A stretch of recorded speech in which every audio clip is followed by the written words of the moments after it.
Donc bonjour, ici vous êtes dans une petite chapelle du XIIe siècle à côté de Vézelay.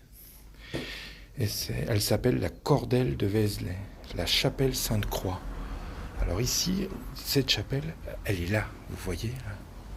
C'est une chapelle qui a une histoire particulière. Elle est, je vais vous la dire, son nom c'est Cordelle. Voilà, je vous la montre à l'intérieur.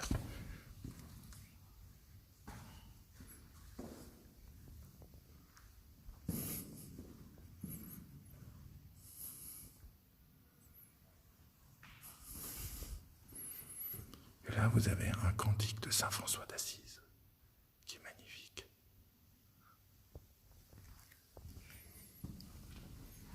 Avec un petit jardin avec un arbre. C'est très calme.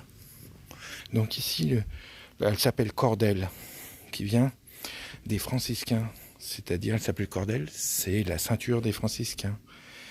Longtemps cordeliers à cause de la corde qui servait la ceinture. Ils vécurent ici plusieurs siècles, mais l'histoire de ce lieu commence pas avec eux. Et même, tout ce qui reste de ce bâtiment ancien date de la fondation. En 1146, sous le roi Louis VII et le pape Eugène III décidèrent de faire une nouvelle croisade pour refouler les Turcs qui menaçaient l'Occident. Le pape choisit Bernard de Clairvaux comme prédicateur de Vézelay. Ensuite, vous avez l'histoire du démarrage du mouvement des franciscains qui est né ici, où ils ont passé plusieurs siècles, et ça a commencé en 1217. En 1270 ans plus tard, en 1217, arrivent à Vézelay quelques-uns des premiers compagnons de saint François d'Assise, frères pacifiques, frère Louis à leur tête. Leur mission est de vivre et de prêcher l'évangile. Ils demandèrent l'hospitalité aux moines de Vézelay, qui leur prêtèrent la chapelle Sainte-Croix. Donc cette petite chapelle que vous voyez là, et sans doute que là, vous voyez, c'est sans doute les premiers franciscains. Bon, il y en a un qui a plus de tête. Donc,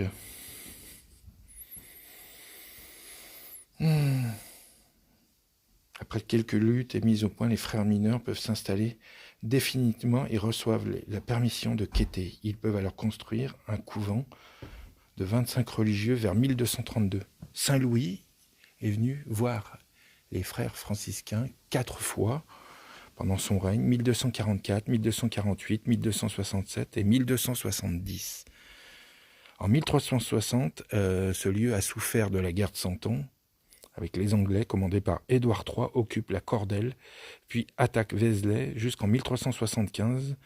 Des compagnies d'Anglais de Gascon ravagent la Bourgogne et la Cordelle en souffre. Après, bon, il y a tout un passage historique. En 1390, la Grande Compagnie incendie le couvent. Enfin, c'est passionnant. Enfin, en tout cas, les frères franciscains ont passé un certain temps et apparemment, une partie de leur mouvement est née ici. Et c'est magnifique. Le lieu a énormément souffert aussi pendant la guerre de Cent Ans, après la guerre de Cent Ans.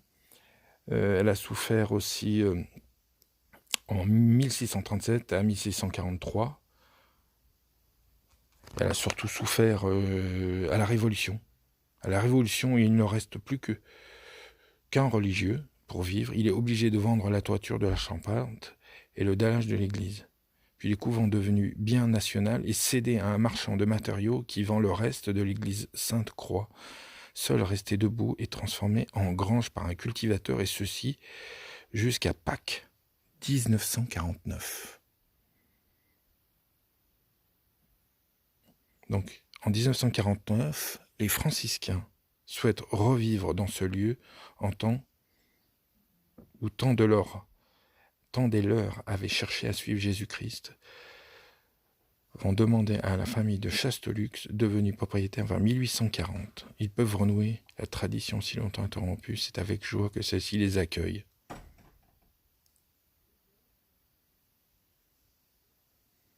Petit couvent se construit sur l'emplacement de l'ancien.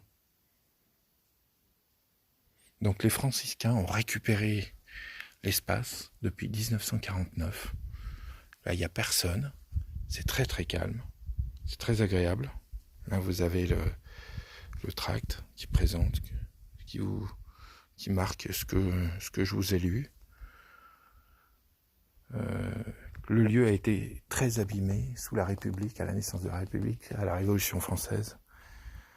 Vous avez l'architecture du bâtiment. C'est très intéressant.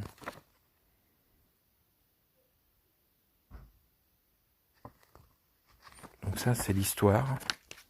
Bon, c'est ça. La chapelle Sainte-Croix, la Cordelle, d'où le nom du mouvement des franciscains, Vézelay. Et là, on est juste à Vézelay et à 2 minutes à pied. On est en bas, au pied des remparts de Vézelay. Voilà. Et pour se recueillir et faire un chapelet, c'est très très agréable.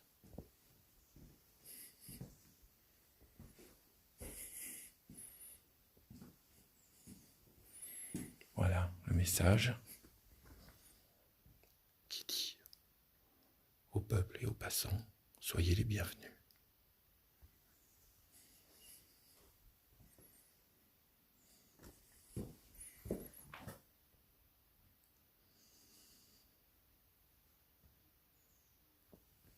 Donc là, en même temps, on est sur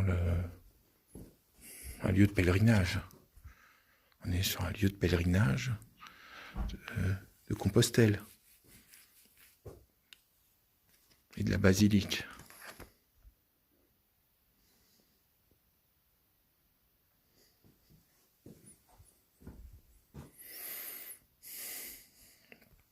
J'espère que je vous ai fait faire une belle petite balade. Ça, c'est beau.